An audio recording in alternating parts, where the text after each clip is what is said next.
Good evening and welcome to Michigan State University. This is our Republican Gubernatorial Town Hall hosted by James Madison College Conservatives. My name is Anna Claire Cinsoni. I am the Vice President. And today we are excited and humbled to hear from all of these distinguished candidates. I would now like you to join me in welcoming our moderators for this evening, Adam Green and Garrett Zielinski.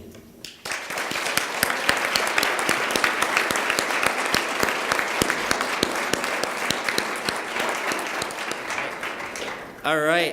Thanks, everybody, for coming out. Thanks for bearing the rain. I know that got a little bit sketchy. I know with the hail, there's a lot of lightning. So I just want to say thank you guys for coming out tonight. This will be a great event. I'm Adam Green, like Anna Claire said. I'm the president and founder of the James Madison College Conservatives. We're really excited to have this event today. Obviously, thank you for coming again, and thanks for the candidates for all coming and showing up. We're obviously humbled to have you guys, especially being our first year on campus. This is our first year we founded. So we have an awesome night ahead of us. We hope that this opportunity will allow your questions to be answered tonight on how these candidates will be a great governor for you and for our state of Michigan. It is my pleasure now to introduce a great friend of mine, also trustee of James Madison College Conservatives, Garrett Zielinski. Well, thanks, Adam. It's good to know I have a good friend.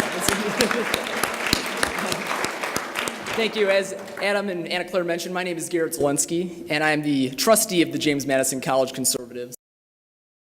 Echoing Adam, I'm thrilled to be able to help showcase to you tonight an evening of civil discourse and political thought with our three distinguished candidates. Now, we're going to be covering a wide range of topics this evening, and we're going to start each topic with a pre-written audience question, followed by one of our own pre-written questions. Now, before we begin, I'll set a couple of ground rules. When we pose our each individual question, each candidate will have 60 seconds to respond, and we'll go in order, starting with Lieutenant Governor Calley and alternating each successive question. Now, if a candidate had policy or name has been directly addressed, then they'll have an opportunity for a 30-second rebuttal. As the audience, we implore you to sit back, relax, and enjoy the evening's commentary. And if you feel so inclined, to offer an applause, but please keep any verbal outbursts to a null, please. Thank you. We'll be rotating between audience questions. A lot of this is audience-based, obviously. In the front, I hope you all had an opportunity to write down a question for the candidates. We want this to be as involved as possible. So up here we have the different audience question boxes, so we're going to be drawing from those and directly asking from the audience. And then we'll also transition between some pre-written questions and some researched questions that we've tried to construct to try to get good information on a variety of different topics for the candidates tonight. And we'll try to cover as many subjects as possible, so bear with us. We'll try to clap, but we'll try to keep things moving as well so we can get through as many subjects as possible. All right. At this time, each candidate will have an opportunity for a 2-minute opening statement, starting with Lieutenant Governor Calley. Well, thank you very much. I appreciate the invitation to be here. And thank you to the students who put this together. Really so impressive in reaching out. I think I was contacted originally on Facebook and working together to make this happen tonight. I especially appreciate Dr. Hines and Senator Colbeck for being here. You'll notice that we should have an empty chair actually for the person who does not have enough courage to take unscripted questions from the audience. If you're counting, and I am, that's 0 for 8 as of tonight in taking questions. My name is Brian Calley. I'm Lieutenant Governor of Michigan. I have served along Rick Snyder in Michigan's comeback. Before, I served in the private sector as a commercial lender in community banking, working with small businesses, helping them to grow and thrive. In state government, it was really about getting back to the basics. When our state was at the bottom of every list that you want to be at the top of. And at the top of every list you'd want to be at the bottom of. But since then, two major rounds of tax reform, 7 balanced budgets in a row, reduced the liabilities by $23 billion, saving for the future 4 months early as the new on time for our budgeting process. We went from 49th to 8th, according to the Tax Foundation and our corporate tax rankings. Our overall business climate went from 40th to 11th. 540,000 private sector jobs have been added in the last 7 years. Our unemployment rate hit a 17-year low. Our population started growing again. We are now 10th in the nation on 25 to 34-year-olds, and we're also seeing the largest inbound migration of college graduates into Michigan as compared to any of the other Great Lakes states. Michigan is on a comeback. My name is Brian Calley. I'm running to continue that comeback. I'd be honored to have your support. Thank you, Lieutenant Governor. Senator Colbeck. Well, thank you very much. Thank you, Adam. Thank you, Garrett. Thank you for all the James Madison College Republicans for putting this together for us. And thank you once again also Lieutenant Governor and Dr. Hines. It's been really a good discussion of policies up until this point. We've had a lot of very cordial discussions, and I appreciate it. That's what this is all about. This is a job interview. You should be talking about different policy approaches, and I really appreciate that you guys are willing to go off and have this discussion with me and the rest of the folks, because we've gone. People were asking me this morning on the radio saying, well, aren't you kind of just talking about the same thing every one of these different areas? We've had a little variation in some of the topics, but the key difference is we're talking to a different group of people every time.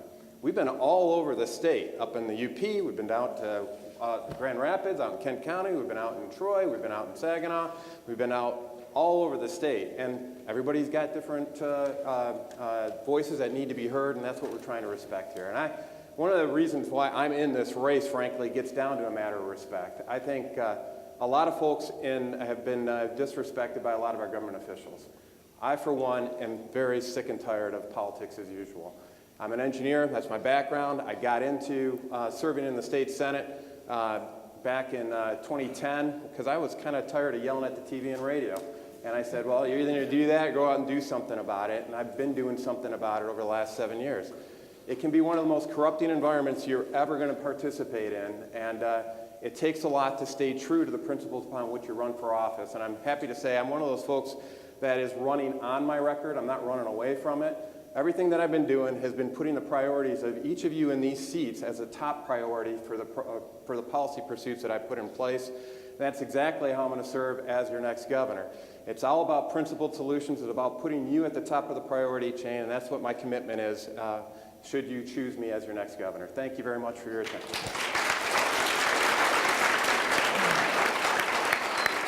Thank you, Senator Colbeck. Dr. Hines. It is great to be here, so thank you so much for taking the time out on this rainy day to be here. I guess it's going to snow a little bit later.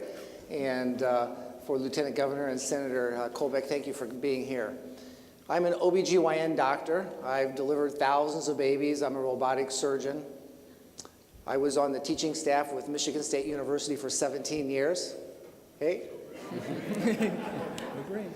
And I'm with Central Michigan University as an associate clinical professor.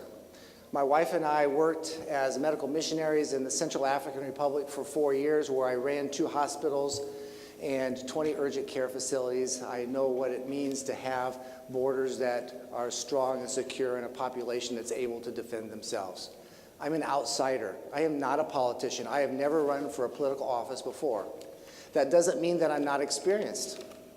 I have 38 years experience as a physician leading boards and organizations, a lot of international work. I'm a small business owner for 22 years, former chief of staff of Covenant Healthcare with over 500 doctors on staff, former president of the Christian Medical and Dental Association with 18,000 members for a long time. I'm pro-life, pro-Second Amendment, pro-family, pro-limited government. My wife and I have been married for 43 years. We have 7 sons. I would like to say that they all came to MSU, but they didn't. 3 they went to Michigan. And, but I'm MSU, so we're a divided family.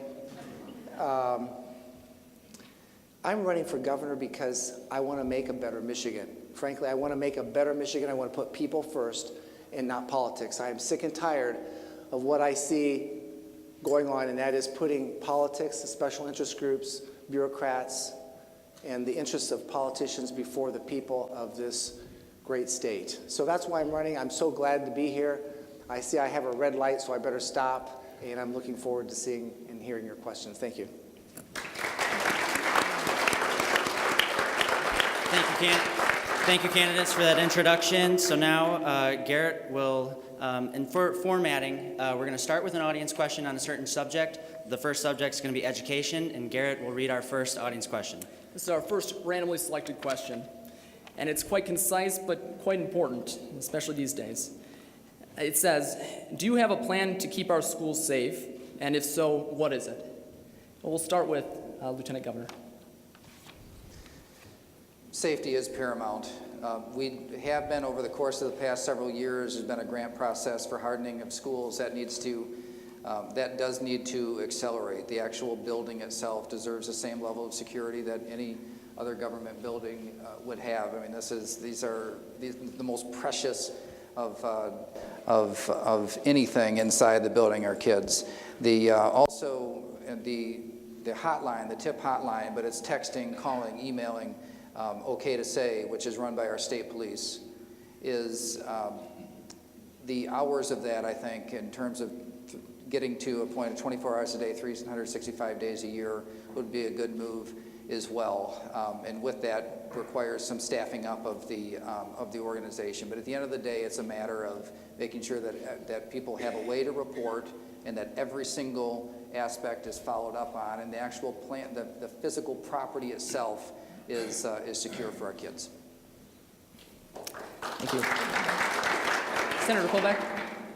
Well, thank you very much. Yeah, this is very topical. I was out at a high school out in my district, matter of fact, for about 3 hours listening to what students had to say about school safety for that whole time. And they were going off and putting up policy approaches, and I had a nice little opportunity to sit back and kind of be where you guys are right now and evaluate their ideas for protecting our schools. And some very good ideas that popped up. And before I get into that, though, I want to highlight what I've done already around that, the idea of school safety. And when I was the chair of the state police budget, I was the one who spearheaded the implementation of a $4 million school safety grant program.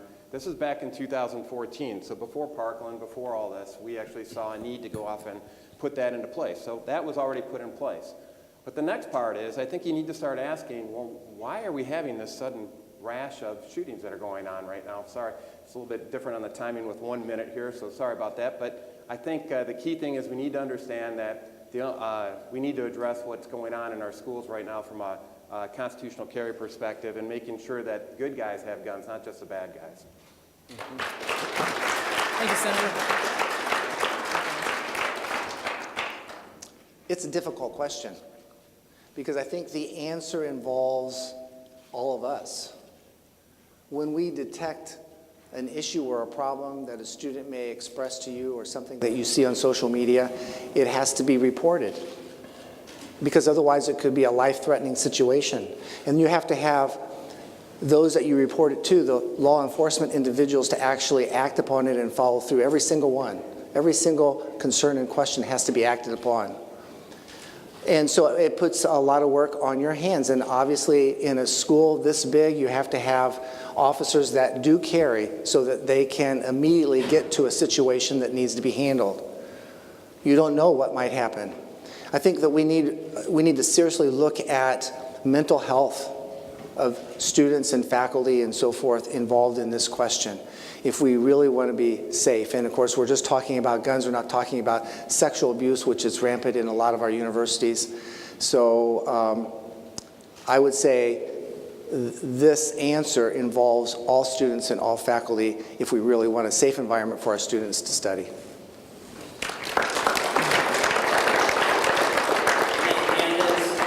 Next question. So this is a pre-written question. One of the big issues facing Michigan in recent years is the high rate of functional illiteracy, the inability to read well enough to perform such tasks such as filling out a job application. With this, what would you do as governor to improve our education system? And for this one, we'd like to start with Senator Colbeck. We got 1 minute to talk about how to improve the whole education system. So here's the cut. First of all, I'm a big proponent of school choice that promotes competition and opens the door to comparison shopping for parents. So they get to go to the place that demonstrates the best ability to go off and instruct their kids. Another thing, and this may seem kind of strange when it comes to actually talking about reading, but it also helps with math, is how many of you guys are familiar with the first robotics competition? Now, these specs that they got to read are pretty thick. That alone, you forget the math part, forget all the business part, forget the technical stuff, to actually understand what's necessary to go off and be a successful team in FIRST Robotics. It gets people excited, and you're actually excited to read a specification, where if it was given as a homework assignment, you wouldn't be interested in going off and doing it. But if it leads to you being able to compete in one of these competitions, it's something that's exciting. So finding things like that. I used to teach out at Space Camp out in Huntsville, Alabama, when I was out there as an engineer working on a space station. Make it fun to learn, and that's what I really enjoy doing. Thank you, Senator.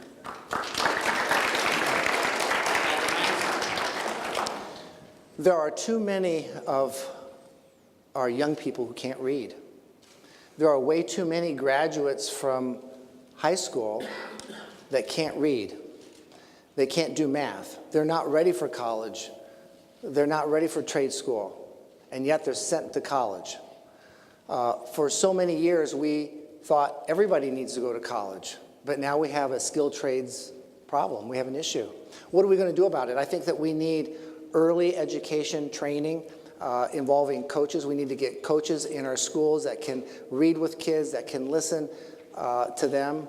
And we may have to do some alternative certification to have that happen. We need continuity between the pre-K up to K3, because you really need to know how to read by the time you're ready to leave third grade to get to fourth grade.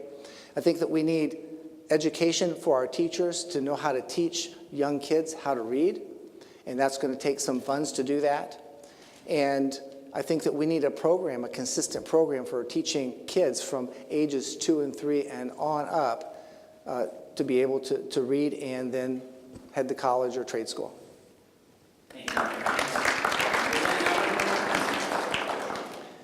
Well, starting in the pre-K years, there's a myriad of different programs that are out there today, but they have different funding streams, different silos, different locations, different criteria to be a part of, different income levels and so forth. We need a seamless, blended process for identifying kids that have developmental delays earlier and intervening according to what those developmental delays require.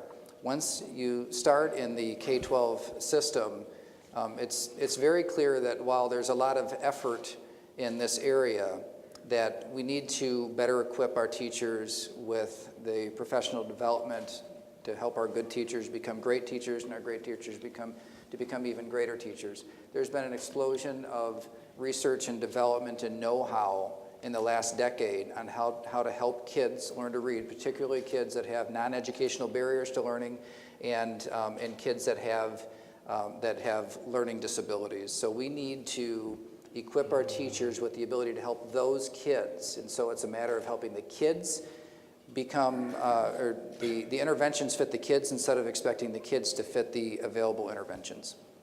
Thank you, Lieutenant Governor. So now we're going to move on to infrastructure and take 2 questions. The first being an audience question, as we stated. Where do you stand on the decommissioning of Line 5, and do you see it as a threat to the economy and environment of Michigan? We're going to start with Dr. Jim Hines. I think putting oil through our Great Lakes is bad.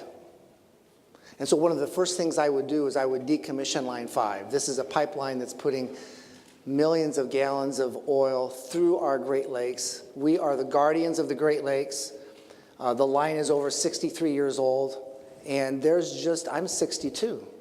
There's not much that's as good as it was when it was manufactured. And so when the company says this pipeline is as good as it was when it was manufactured, I don't believe them. When they say there are no injuries or scars in that line, I don't believe them. And if we decommission that line, we need to figure out where we're going to replace those fuel sources, the natural gas that's used in the UP and so forth. But that's beside the point. We cannot risk an oil leak in our Great Lakes.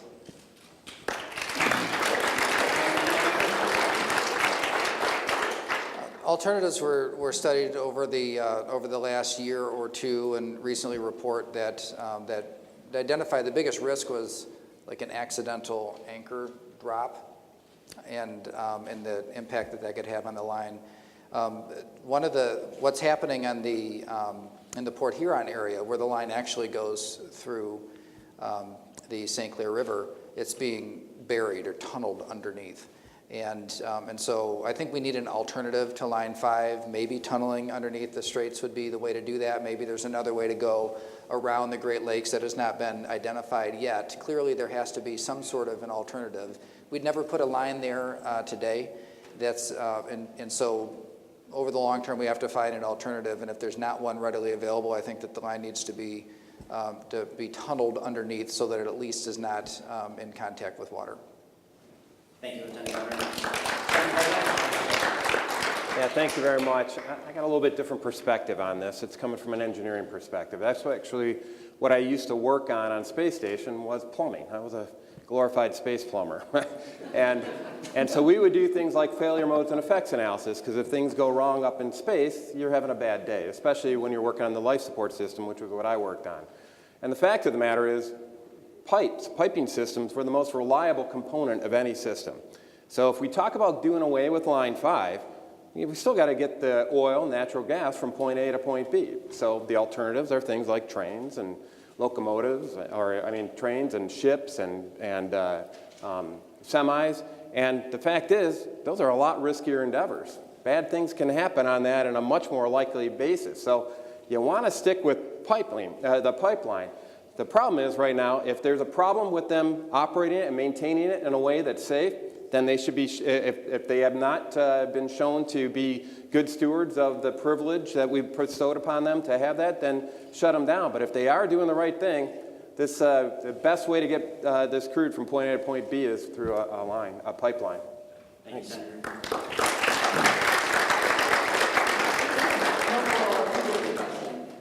And I'm sure this is one that's on everybody's mind. A recent infrastructure report cited Michigan roads as a D- rating. Recently, a panel of experts created by the governor in late 2016 suggested a $4 billion increase in road spending to meet current demands. In your opinion, is this great expense necessary? And if so, how can it be justified to the Michigan taxpayer? Lieutenant Governor, let's start with you. I do want to point out that the $4 billion number is not just for roads, it's all infrastructure, communication, gas lines, pipelines, roads and bridges, and water and sewer. That's an all-inclusive number, and that's not all, thankfully, all paid through our transportation fund. With respect to our roads and bridges, though, a few years ago, the gas tax and the registration fee was put in place along with a 50-50 solution with general fund that's rolling into place now. This year there will be more spent on roads than at any point in the past, and it's sorely needed because it's literally decades behind. We have so many roads that need to be replaced today, and even though they're being built on better specifications than they ever were in the past, that really only makes a big difference when you're completely replacing the road. So it's integrated asset management. It's additional dollars to the tune of $1.2 billion into our roads and bridges over the next few years, and then continuing annually. It's paying down the debt, which we have faithfully been doing, unlike previous administrations. And then also, I think that we do need to look to our federal government to make sure that the gas taxes that are paid here in Michigan, that we get a good return on those dollars. Thanks. I hate to break it to everybody, it's not about the funding level, it's about building higher quality roads. And matter of fact, when we actually passed the gas tax increase that we saw a while back, immediately after passing that, they repurposed $400 million in general fund money that had been put towards transportation budget, and they used it to backfill potholes and other priorities like Medicaid expansion. It's not about the funding. So we got to, first of all, when we actually talk about the longer life specs, I've been a big proponent of going off and putting together higher quality materials that actually last longer. Matter of fact, I was out in Port Huron the other day. A retired MDOT engineer, because those are the only ones that will talk to you, the ones that are retired, talks about how they used to build these roads to last over 50 years. And there's a road called Busha Highway that does exactly that. We need to get back to building quality roads. If you do, the overall life cycle cost for the roads actually goes down, not up, and you don't see those pesky orange barrels as often. Short term, there's even better patching methods besides this cold patch. It's something, it's by DuraPatch, Patchmasters, all kinds of systems. They take twice as long, but they last 2 to 3 years instead of 2 to 3 weeks. Get an engineer on the roads. Yeah.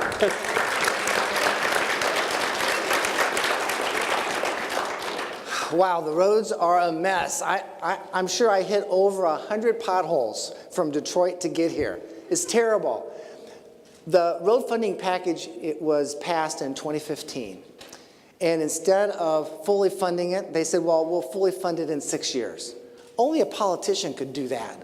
Oh my goodness. You know, let's leave the problem to somebody else. I don't believe that we need to increase taxes. So I agree with Senator Colbeck on that. I don't think we need to increase taxes, but we need to use the money for what it's designated for. We need to take lapse funds, that is funds from the prior year that are left over, we need to use those for the roads. We need to use leftover general fund money for the roads. It has to be a priority. And I'm not sure that the politicians that we have really understand how important it is to fix the roads. How many of you have gotten flat tires, bent rims, broken windshields from cement throwing up? It has onto the windows. It has to be fixed, and I believe it has to be fixed now, not in 2021 when all the money is there. We're going to shift topics, taxes and economy. And our first question from the audience says the following. Do you think that there is fiscal waste within the state government? If so, how do you plan to ensure that the taxpayers' dollars are used in the most efficient manner possible? Senator Colbeck, we'll start with you. All righty. Well, first of all, if you want to find out where the fiscal waste is, go to 10millionaccountants.com. I passed transparency legislation back, one of the first bills that I put forward that actually helps you track where those tax dollars go. Yes, there's plenty of waste in there. It's one of the reasons why I'm a proponent for eliminating the entire personal income tax, and if you do so, you eliminate the senior pension tax right along with it. That's about a $9.7 billion hole. Just put that into context. Our budget's increased from $46.8 billion when I started 7 years ago to over $57.3 billion right now. That's over $10 billion already. And now 42% of that's federal, but I want to highlight the fact that this is something that is achievable. We've got the single largest line item in the state budget right now, which is Medicaid, and which has been exacerbated thanks to Medicaid expansion. It's an $18 billion line item. I've developed ways to go off and deploy that more effectively that could save taxpayers on the order of 20%. That's $3.6 billion towards that 9.7. There's a whole bunch of other milestone-based approaches to get us down to zero on that income tax because there is so much waste in government right now.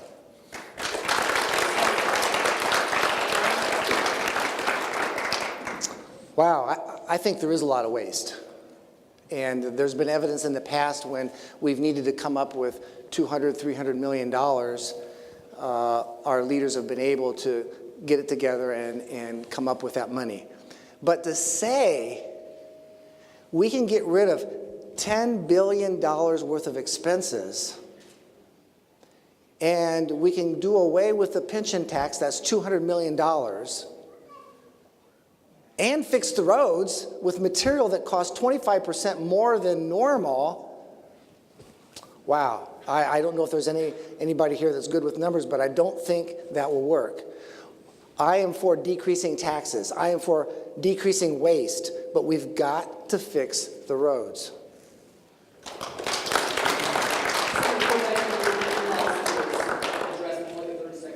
Yeah, thanks. First and foremost, it was 15%, not 25%. There's definitely an opportunity to go off and do it. If you actually, I have a spreadsheet. I'm not afraid to use it. I'll walk you through it if you don't want to go through it. But it's actually, you got to get focused on the expense side of the equation, not just the revenue side. And that's all they teach when you go through orientation as a new legislator. They only teach about how to increase taxes.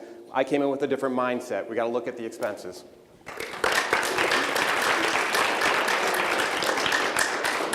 Reducing waste and also increasing efficiency are both.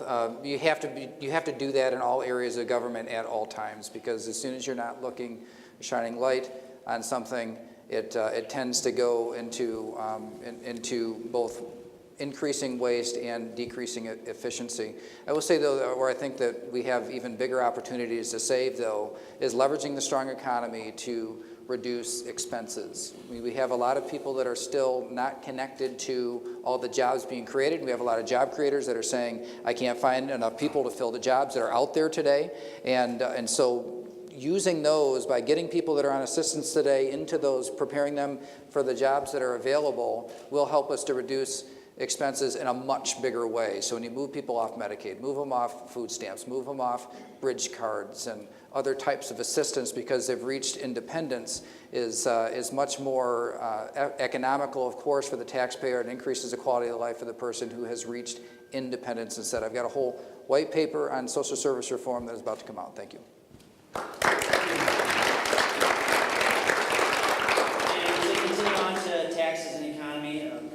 Question.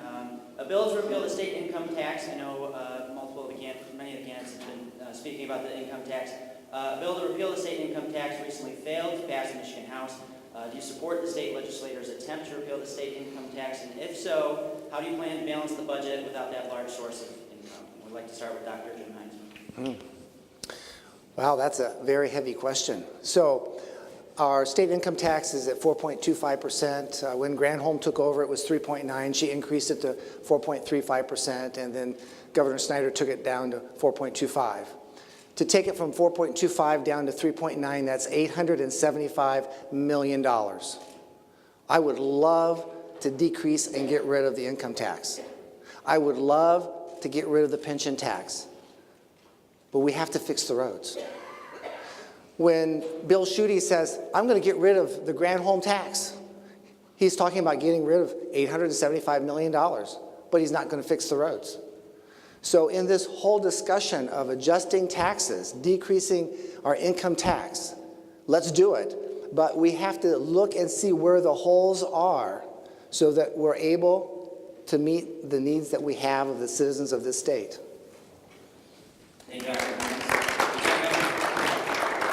Back in 2011, when we were dealing with well over $1 billion budget deficit, I had to break the tie in a very critical point to balance the budget. I mean, there's a lot of talk about balanced budgets have actually been the deciding vote to reset the spending here in our state to balance the budget. And so when we make changes in tax policy, the same way we did it in 2011, we made a big change in tax policy. We did make a big reduction in taxes at the same time, and we did that while balancing the budget. That is so important. We need to do these things in tandem.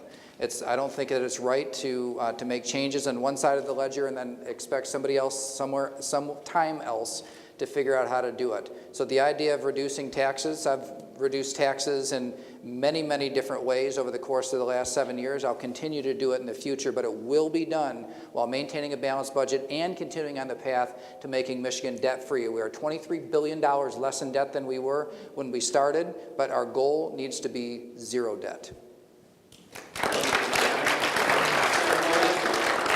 All right, looks like we get to have some time to continue down from 9.7 all the way down to 0 now. A lot of the folks, the Attorney General was talking about going down 0.3%. That's not exactly what Reagan was talking about when he was talking about bold colors instead of pale pastels, right? So the path to go all the way down to 0, and you can do this in a responsible way. You're not putting in one bill saying it was 4.25%, now it's 0%. It's milestone based. As soon as you achieve these specific expense reduction milestones, which you will, as governor, I will keep right in front of my desk, right on top of my desk, and make sure that we're focused on it every single budget cycle. You can get this achieved. There's a lot of people that said all these things are impossible. Well, it's about time we start prioritizing what they say is impossible that benefits all the people in this room instead of just the special interest in Lansing. That's why I'm so adamant on this. So the next thing you can go off and look at is we spend about $1 billion right now on walking around money, if you will, for economic development around Michigan Economic Development Corporation, Michigan Strategic Fund. That's another $1 billion that if you actually eliminate the state income tax, you can actually incentivize small business growth, not the big guys that have the ears of the special interests that benefit from that program.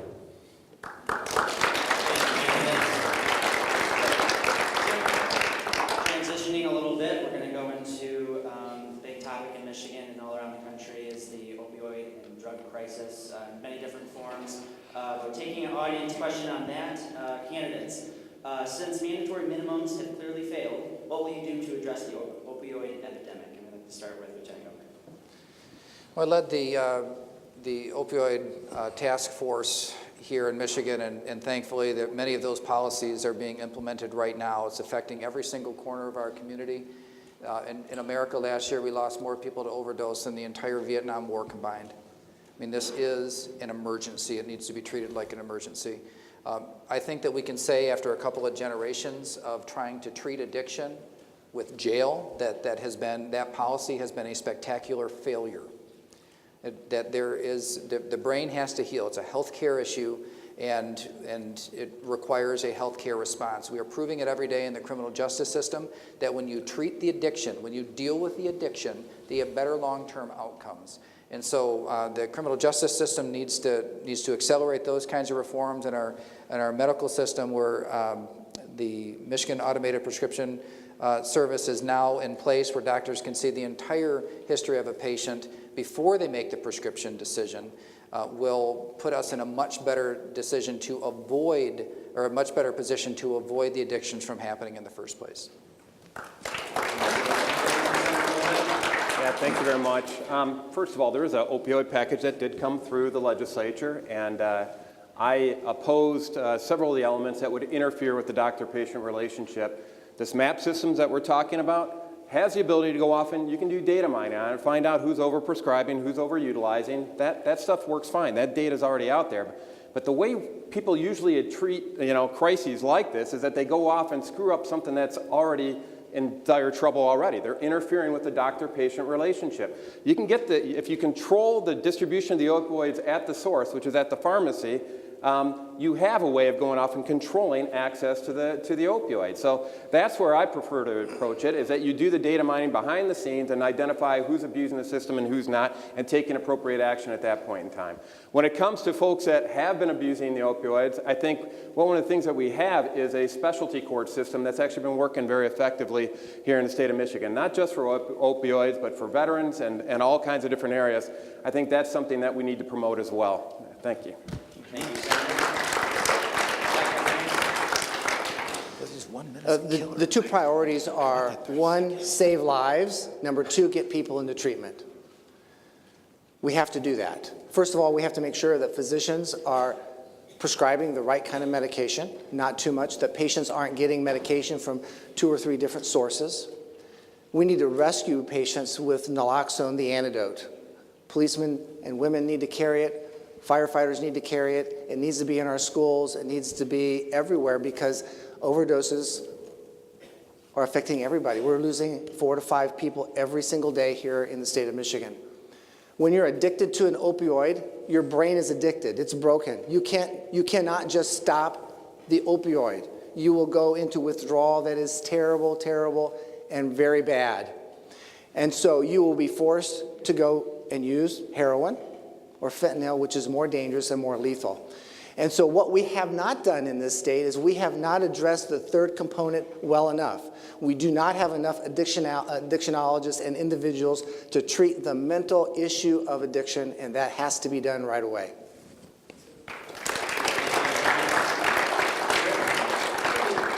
And now we'd like to address another drug that's been a hot topic as of late. A lot of smoke swirling around this concept, and that's marijuana. In 2015, Colorado's marijuana industry had a $2.4 billion impact on the economy and created 18,000 jobs, according to Time magazine. Given the state of Michigan's economy, if you were elected governor, would you legalize marijuana? We'll start with you, Senator Colbeck. All right, thank you. Now, put this in context. I was out to Michigan State back in 2012, and I was at an event where we had all the college conservatives on Michigan State campus meeting with me, and at the time it was Representative Mike Shirkey. And across the hall, there was a Free the Weed symposium.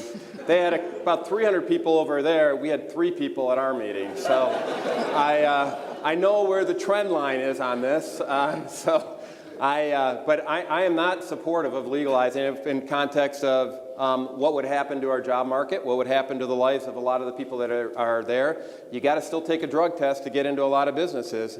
And what they're finding in Colorado, where they legalized it, is that there's a lot of people that go on government assistance instead of going off and working in able-bodied mode. So you got to look at the impacts. From a freedom perspective, I get it. I like that. That's no problem. But the issue is you got to see what the impacts are to the state and to the individual lives that are impacted by it.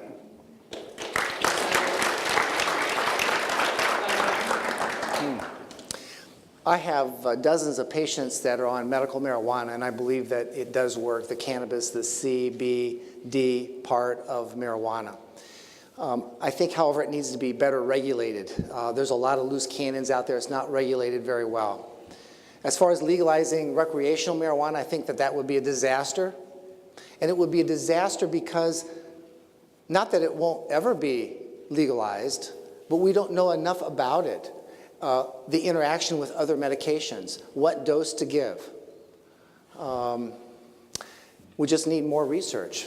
And so at this point, I would say I am not for legalizing recreational marijuana because we need more research and we don't know what kind of cancers it leads to, lung cancer, how the effect on the heart and so forth. So all those things have to be studied before a governor would say, oh, go for it. You know, never would we say, let's do it because our budget needs more money. We would only do it because it's the wise thing to do.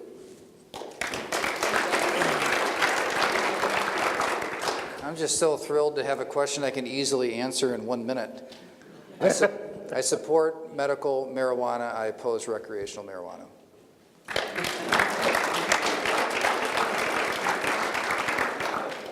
Okay.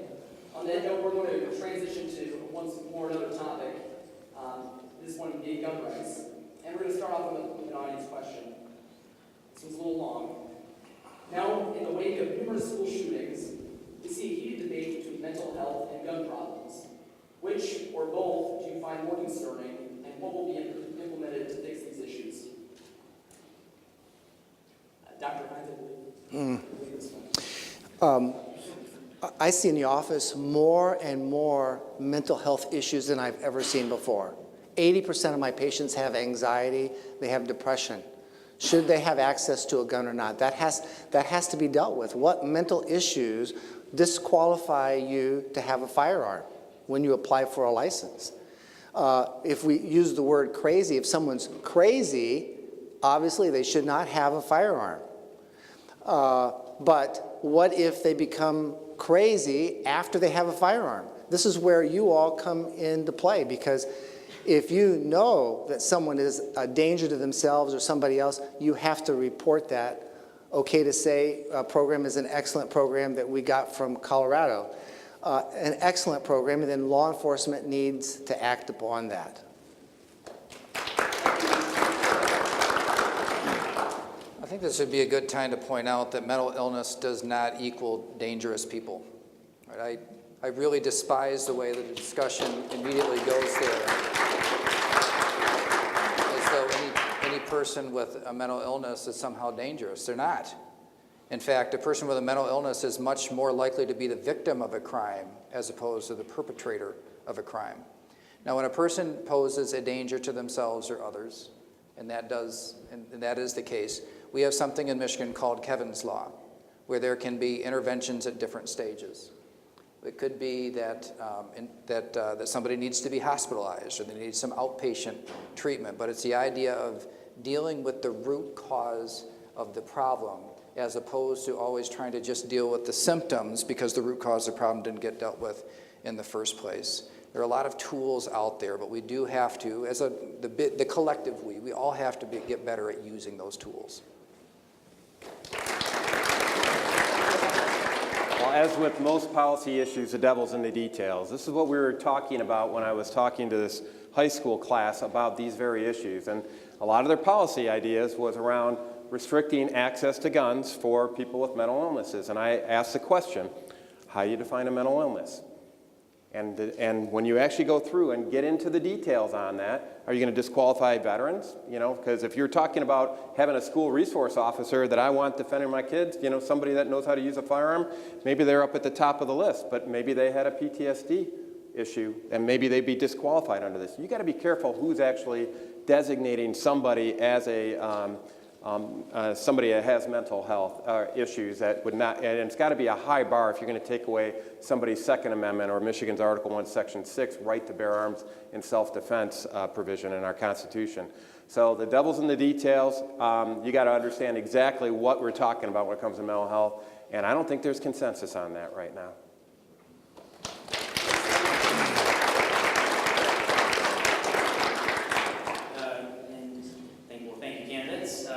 Question, what will be some of the ways in which you, if elected governor, will protect protect kids in schools, one of the most vulnerable places for kids. Do you or would you support armed guards or arming teachers that are willing to in schools? And we'll start with Lieutenant Governor. This is a local issue, and schools and the management in schools need to decide what they think is best for their school. I don't think that it would be appropriate or even possible to set one sort of a state edict about what the appropriate security level in every single school would be. And so there are some schools that today already have armed personnel. They might be school resource officers, or there might be other types of security officers that are there in schools. I know there are proposals about other people playing dual roles in schools as well, providing some security if they have the background for that. And but again, I don't think it's possible for somebody at the state to decide exactly what would be appropriate in every single school. That's why we have local school boards and superintendents to make those types of decisions. So I think this is something that the state needs to play a supportive role when it comes to providing some resource help in order to harden our schools and provide the security that they believe they need. Thank you, Lieutenant Governor. I agree that flexibility is key, and there's a lot of different approaches that different schools can take. Frankly, there's a lot of different types of schools that are out there. Some schools, you bite out a Pop-Tart the wrong way, they're going to freak out because it looks like a gun, and they're going to suspend you from school. It's gotten that crazy in some areas. But for some other areas, particularly rural areas, you know, we used to actually instruct kids on how to use firearms in the school. We've come a long way since that, right? We didn't have issues with Parkland shootings back then. Matter of fact, what actually worked was having somebody that was armed out in Maryland. They had a school resource officer, and you only heard one day on the news with that, but you're still hearing weeks and weeks upon news around the Parkland shooting, right? Well, in what was the difference? In one, we had a Coach Heiss that was sitting there using himself as a human shield to protect the kids because he wasn't allowed to carry a gun. And the other one, you had a school resource officer that had a gun and ended that situation very quickly. The key is, I will provide flexibility for the individual schools, but I'm actually a proponent of getting rid of the term gun-free zones.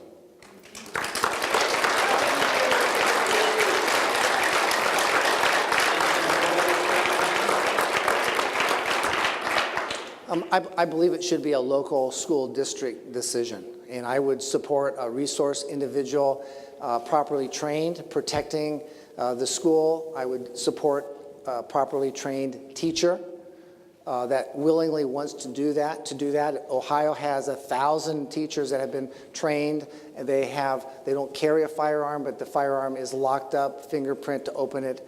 There are many places in Michigan that it will take 15 or 20 minutes for a police officer to arrive at the school when there's a shooting.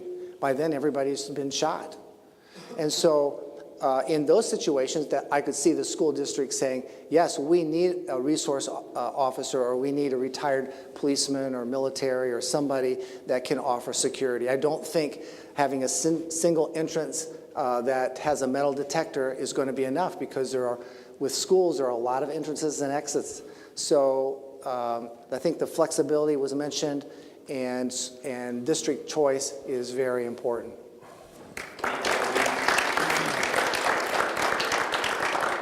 Transitioning now to a very pertinent topic, especially on campuses, especially our campus, is the issue of sexual assault.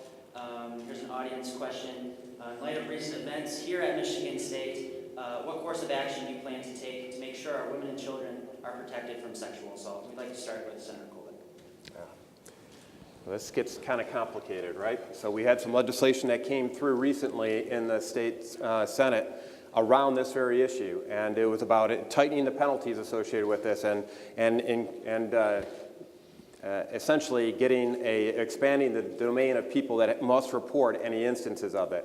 I support all that legislation, but what ended up being done was that they were actually putting in something that was a violation of our Constitution in some of those bills as well. And I did not want to make Dr. Nasser add our Constitution to his list of victims on it. So that is one thing that I was very adamant about. If you want to find out all the details on it, please go to my website. But the idea of bringing attention to it and stopping it there, that's good. But something else on sexual assault that outside of the context of the individual doctor-patient relationship that was happening here on campus, the idea of women being able to carry a concealed on campus is something that you're prohibited from doing right now. 18-year-olds, if you want an equalizer when it comes to sexual assault on college campuses, I believe that women should be able to carry as well. Not like what they were talking about in Senate Judiciary, but when I was talking about this very topic, the guy who was testifying said that, well, women can just carry around a baseball bat and that'll defend themselves. That's ridiculous. We need to go off and re-examine our gun policies.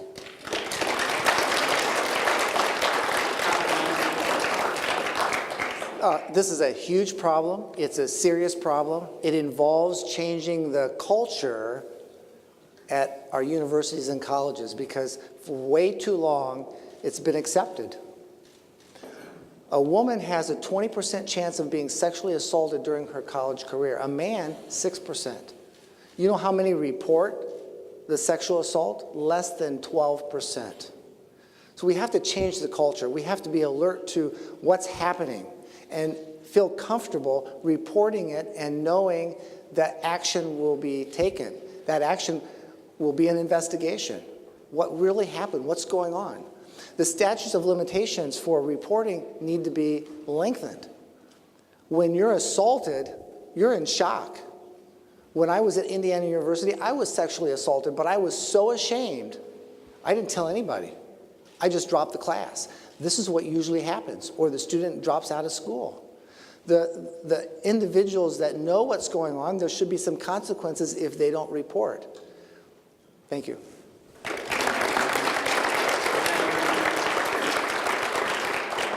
Lengthening the period of time that the statute of limitations is in place for people that are victims of sexual assault, I think is an obvious step that needs to be taken.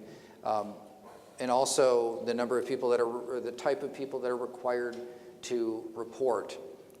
And so I think that's another obvious step. But there has to be training so people know and can recognize when to report. And then there's a cultural problem, as Dr. Hines had mentioned as well, in terms of that culture of believing people. I'll say just a little bit of commentary here at Michigan State University as class in 1998. It breaks my heart that still, to this day, that there is a confrontational legal approach being taken in court between Michigan State and the survivors. That Michigan State needs to align its interests with those of the survivor, because even in the short term, it might look like they're at odds, that they need to be aligned and pointed in the same direction. And that means they need to drop the court action, and they need to get to the mediation table and work it out. We should not be expecting people that have gone through everything that they've gone through to now be re-victimized again through the discovery process because of lawsuits. I think it is reprehensible, and I can't understand why a school that has this storied and amazing history that I've been so proud of my entire life here at Michigan State University would still, to this day, to this very moment, be fighting like they are in the courtroom instead of coming to the table and doing the right thing.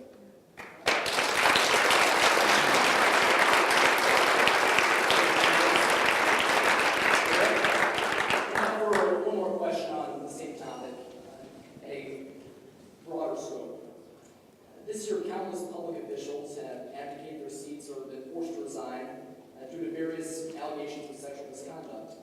What needs to be done to change this culture of impunity and lack of responsibility in positions of power, specifically as it pertains to sexual assault? Well, first of all, I think it is a cultural problem, but we're in the middle of a cultural change, and I think this is a positive thing. Even though it's a painful process maybe for society to go through, this change is something that has been a long time coming and is sorely, sorely needed. So I think as we move forward, we need to not just be open about having a more inclusive approach to policy making and high-level management and business, inclusive approach for women, but we need to be intentional about that work. And I'm not talking about quotas here, but I'm talking about, we have a world that was designed at a time when women weren't really at the table. And we need to put that way in the rearview mirror.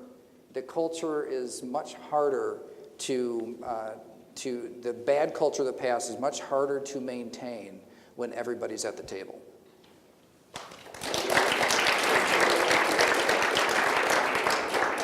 Number one, start paying attention to the character of the people you elect into office, right? That's very important. A lot of people try to dismiss that and say, oh, you know, that's personal life, that doesn't really matter. Character does matter. These are the people that are making the laws. And I'm telling you, there's so many shenanigans that are going up in Lansing. They say nothing good happens after 7 o'clock in Lansing.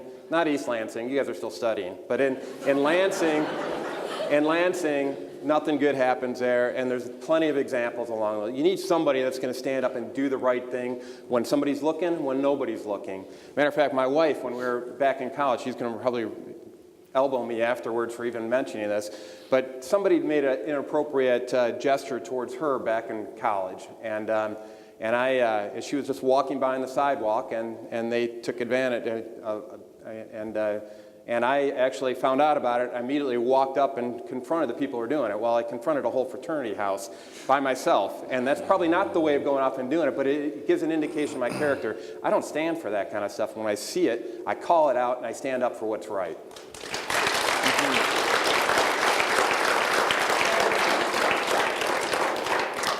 Wow, it's a huge subject. I think that women and men often are sex objects.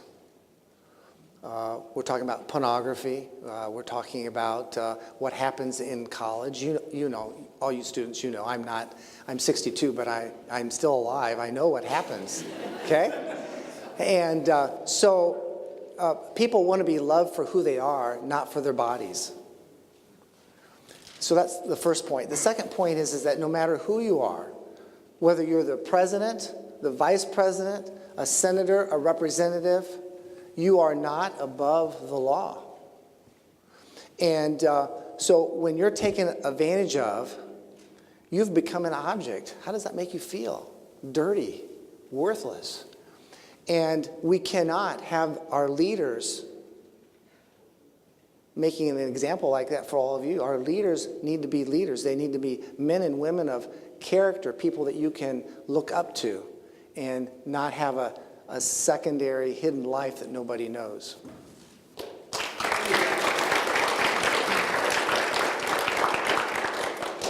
At this time, there's about 25 minutes left in our segment here. We'd like to use the remainder of the time to cover audience questions specific to you. Now, my co-moderator asked the question, do you have miscellaneous questions? I do. We can separate. Okay. I'll bring you some. Sounds good. In the meantime, candidates, here's a miscellaneous question about insurance. So any plans to overhaul the no-fault auto insurance, or what are your thoughts on it? And for that, we're going to start with Senator Colbeck. Yep, good. Yes, we want to overhaul it. And I've actually, when I was examining this a few months back, I focused on the health care. So if you actually look at your insurance premium, about 60 to 70% of it goes to health insurance, not car insurance.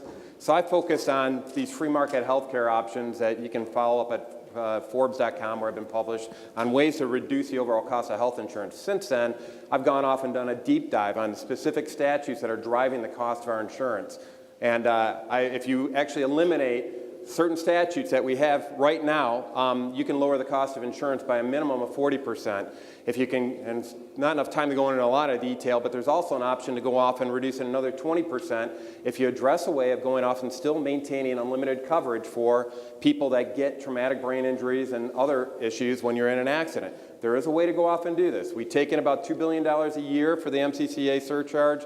We spend about $1.9 billion, and what they don't like to talk about is that $20 billion corpus earns $369 million worth on interest every single year. That's not book kept in that. That's an opportunity to cover people without increasing the insurance rates.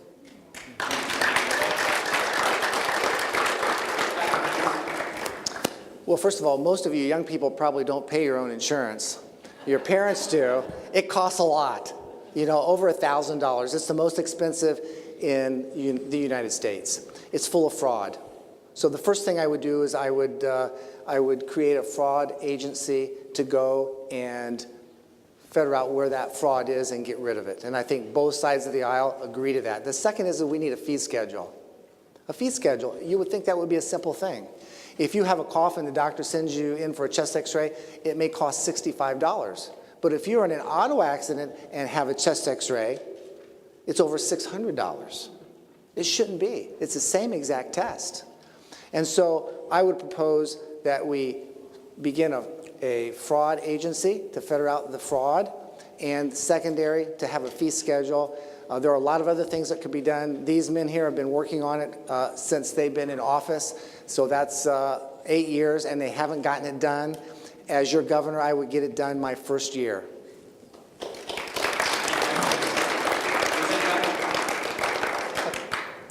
The problem with the legislative efforts to date, I think, is more tactical as opposed to the policy. So what happened is they loaded one bill full of several different big changes. And what happens in the process is that, well, everybody can find a reason why they don't support it.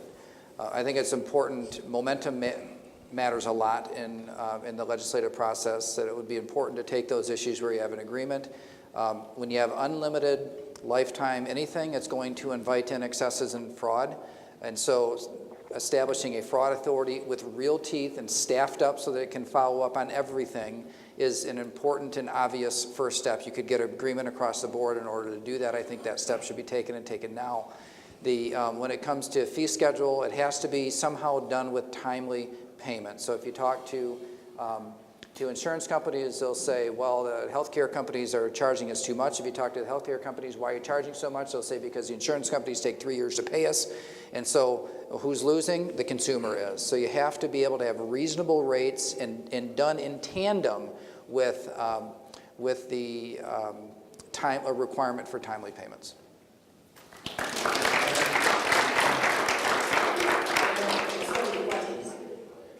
This audience member asked the following: how does faith or church play into your political agenda? We'll start with Dr. Hines. Well, that's a good question. You know, when you look at the U.S. Constitution, it's full of scripture and things that happened in the Old Testament. It's incorporated into our Constitution. The second greatest commandment of the Bible is to love your neighbor as yourself. That sounds pretty good. That's putting people first and not politics. And so that would be my stance, is love your neighbor as yourself. Put people first, not politics, not special interest groups, not bureaucrats, not the interest of the politician.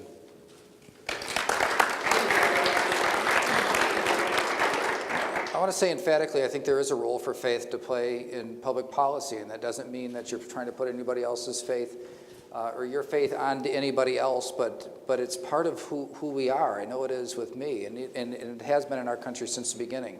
We hold these truths to be self-evident, that all men are created equal, that they are endowed by their Creator with a capital C, that's talking about God. For me, the way it manifests itself into public policy is I have a mind toward redemption. So whether we're talking about people that are getting out of prison and they need to get their lives back on track, or a person who is suffering from addiction and maybe has made some bad choices in life, but there are no throwaway lives, right? That redemption is a really important part of the approach that I believe that we need to take in some of our toughest societal problems. And it's easy to, when you're mad at somebody, right, it's easy, absent that viewpoint of being think of yourself as a sinner saved by grace. Absent that, it's easy to lose sight that all people are made in the image of God, and it's worth the effort.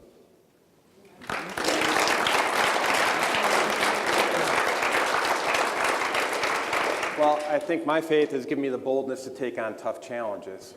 I did not get into this because I was interested in being in politics. I did this because it was a call of faith. And so I've taken on some of the biggest challenges as a result of this. And sometimes that challenge involves standing up to your own caucus when there's bad policies that are being pursued, such as senior pension tax, such as the road tax and such as this Medicaid expansion. Invariably, what I do is I just don't say no to these policies, but I actually provide an alternative because I think that's what people are owed.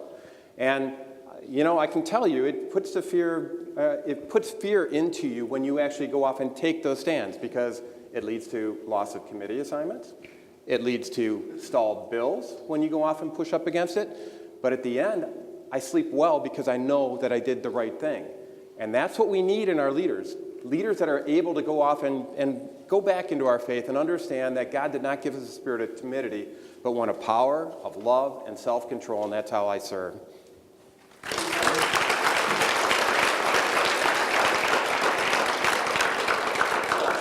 One of the main topics I know for the candidates has been the absence of the Attorney General in these town halls, so this question pertains to that certain issue. Attorney General Bill Schuette has seemingly been running for governor since he took office. As front runner, he does not participate in primary events like this. I wish he would. What one issue differentiates your candidacy from his? And we'll start with Lieutenant Governor. Well, for one thing, I have the courage to be here.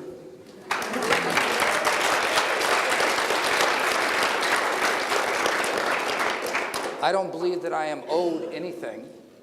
I believe that I have to go out and earn it. It's nobody's turn to be governor. And so as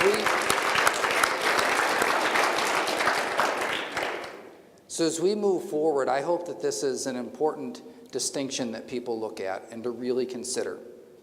That who is willing to come into a room full of very diverse people with different opinions and backgrounds and take unscripted questions under a ridiculously short period of time where we didn't see anything about any of them, where nothing was screened, where we're just here applying for the extraordinarily important job to be governor. And the way that somebody campaigns tells you a lot about how they'll govern. And what you know from these two gentlemen, myself, is that we actually care what you think. That's why I'm here.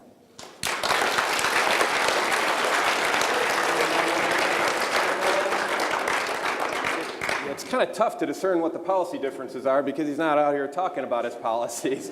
Matter of fact, even when you listen to any of his commercials or you watch anything that he's doing, it's always about what somebody else says about him. You talk to his supporters, it's always, oh, we've known Bill Schuette for years. It's not exactly a ringing endorsement about his policies. It's just saying, okay, we've grown familiar with him, so I know how to spell his last name, unlike the president, right? So this is a case where it's tough to discern what the policy differences are. But I can tell you the one that he has talked about is income tax reduction, right? He's talking about that pale pastel reduction of 0.3%.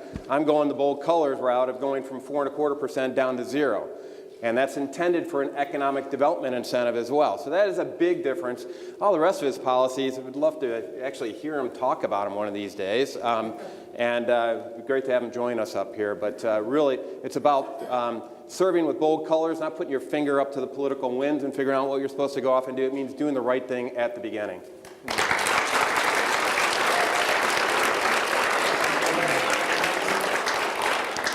Well, the biggest difference, I think, is that he's a career politician. He's been a politician since 1984. He's been in almost every office. He's someone who's taken over $1 million of special interest money. I am not a politician. I have declared that I'm not going to take any special interest money, so that's a huge difference. He's been called Shady Schuette. Now, I don't know who called him Shady Schuette, but I like the term. You know, he's hired 4 political activists into the Attorney General's office, and guess who's paying for it? The taxpayers. The taxpayers are paying for it. Can you believe that? We need a transparent government. And although he's calling for transparency, he's been in office since 1984 and he still doesn't have it. He's still not transparent. So think about that. Thank you.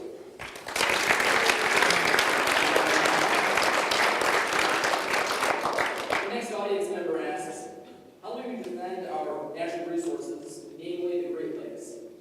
I think you're up next. Sure.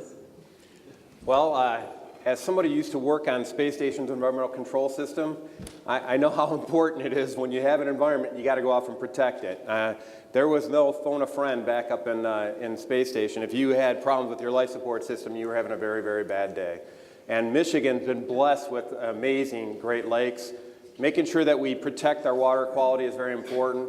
Making sure we have access to renewable energy is very important as well. I'm actually, there's one of the most renewable energy sources that we have here in the state that we really don't take that much advantage of, but we should, is the fact that we've got this constant temperature at 5 feet below the surface of the earth that we can use for geothermal systems. It's a great opportunity to go off and take advantage of the most renewable resource that we have right now, which is that constant temperature. And without getting all geeky here as an engineer, it's actually something that can keep you heated up during the winter and keep you cooled down during the summer at a very economical rate. If you do that, you reduce our fossil fuel emissions and you reduce the energy usage that we have for different for your families and for businesses. So that's one of the things, is promote ways of taking advantage of renewables.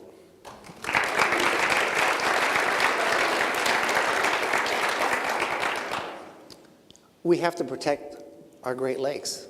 We have 21% of the fresh water is in our Great Lakes. I already expressed my concern about running millions of gallons of oil on the floor of the Great Lakes. A tunnel is an option, but we have to be careful that we don't have oil destroying the Great Lakes. Second is we have the concern of invasive carp. This is not an issue that I think Michigan can handle all by themselves. This is a federal issue, but really it involves the states that border on the Great Lakes. We together need to come up with a solution of keeping the carp out of our Great Lakes. Thank you.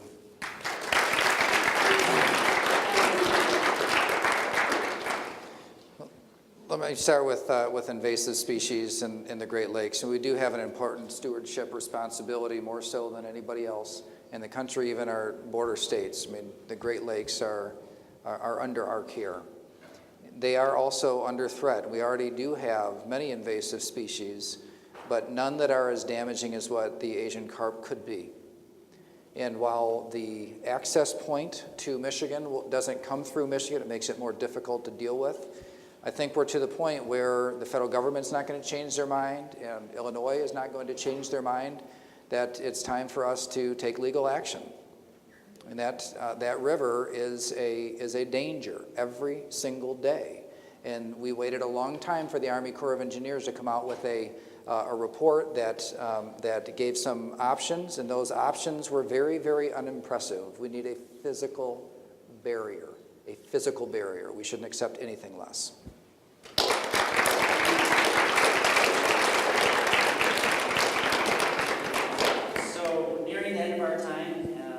First off, thank you, candidates, for all the wonderful answers. We would like to give the candidates each a 3-minute closing remark, and we would start with Dr. Jim Hines. Thank you so much for being here. Great questions. Moderators, you did a great job. Thank you, gentlemen, for being here with me on stage. Again, too bad that the Attorney General couldn't make it this evening. I'm a medical doctor, a former missionary to Central Africa, and a small business owner. The one thing that I'm not is I'm not a politician. I'm for putting people first, not politics. I'm for limited government. It was Ronald Reagan who said that the genius of America is its people. He didn't say the genius is the government, it's the people. He also said that putting people first is America's secret weapon, because it spurs each of us, it prods each of us to do 3 things: to dream, to dare, and to take great risk. To dream about what you might do with your lives. To dream about what you might do. You have a long life ahead of you. But then to actually dare to do it. You know, we all dream, but to dare to do it, that's another issue. And then to take the great risks. I've seen entrepreneurs sell their house, sell everything, because they had a dream and they dared to do it. And that's what we need in America, for the greater good of Americans. Are you with me?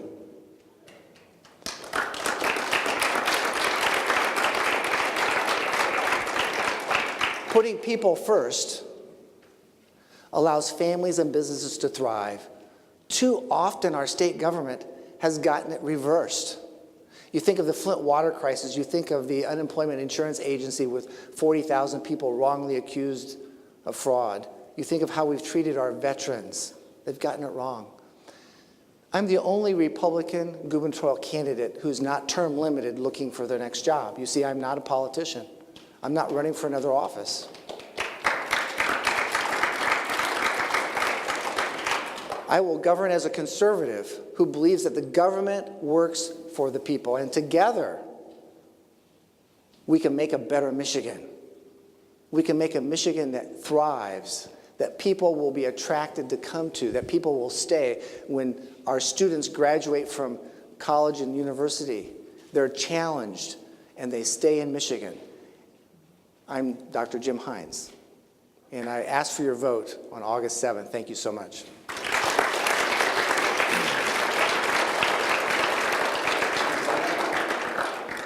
Hi, what was the key theme of the last presidential primary, or last presidential election overall?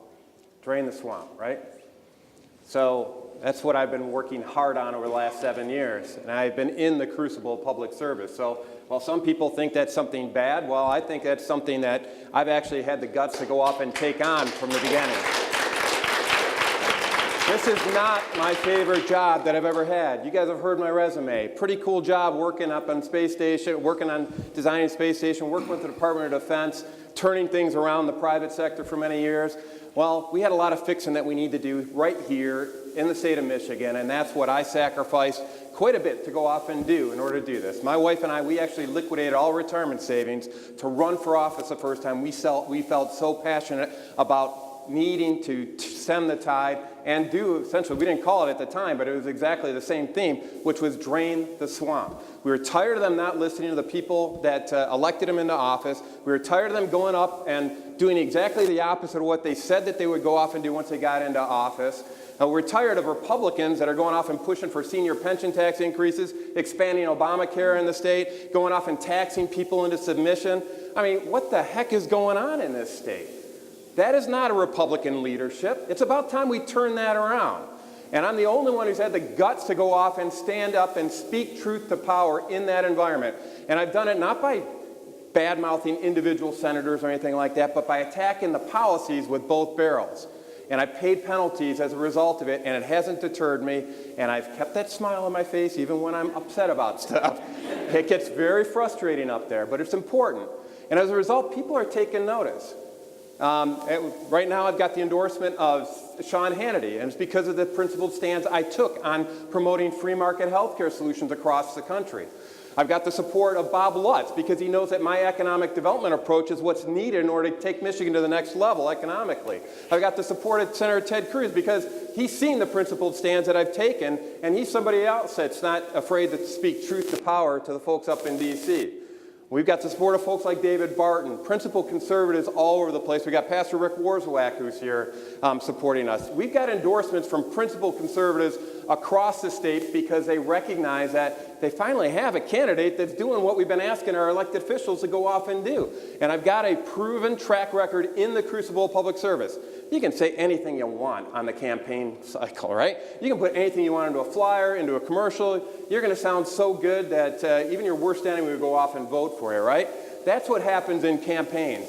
The key is to look at who's served that way in the crucible of public service. And there's only one candidate in this gubernatorial race who's actually done that, and that's me. You will see principled solutions from me that prioritize your best interest, not the special interests up in Lansing, every single time I propose a solution. Thank you, and please vote for Colbeck on August 7th.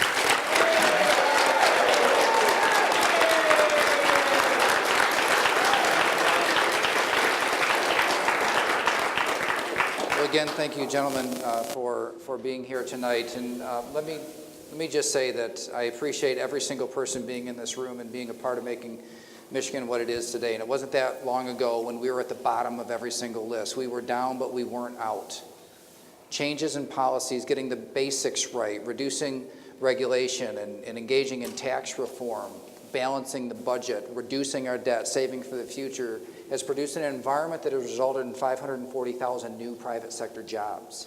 It has resulted in Michigan hitting a 17-year low in unemployment, our income growing at a top 10 rate in America, where kids are moving back home, It used to be that Chicago and Illinois was number one for where people went with college degrees, and today, number one in the Great Lakes states is Michigan. We're growing again.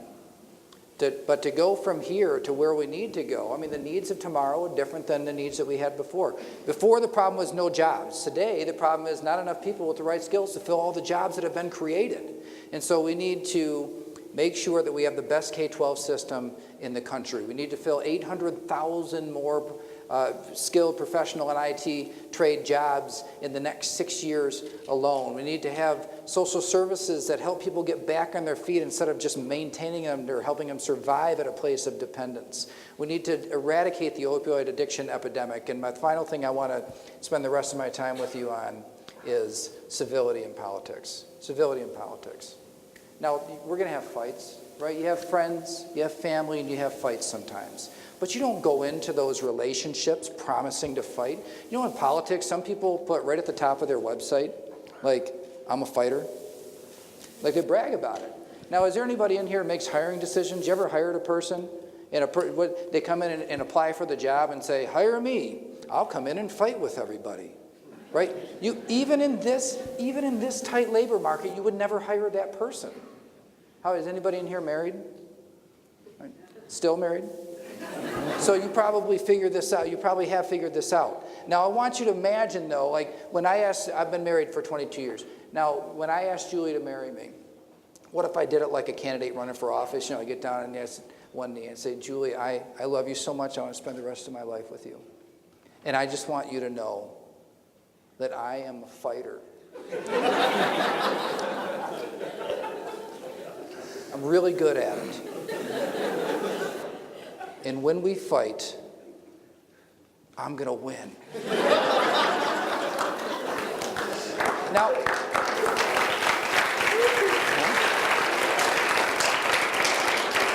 I dare say I would Is that not Bill? have been Are you talking married. about Bill Schuette?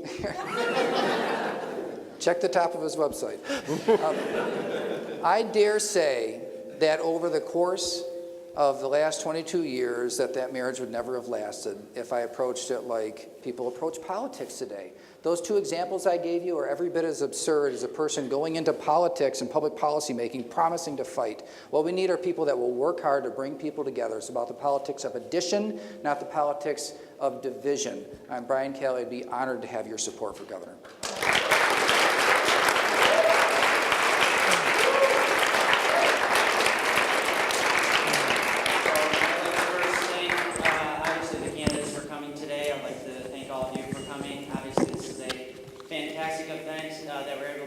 I'm very glad. We had the support of the James Madison College. I'd like to extend a warm thanks to Dean Sherman Garnett. I'd also like to thank our advisor, Benjamin Lorch, from James Madison College for advising our organization.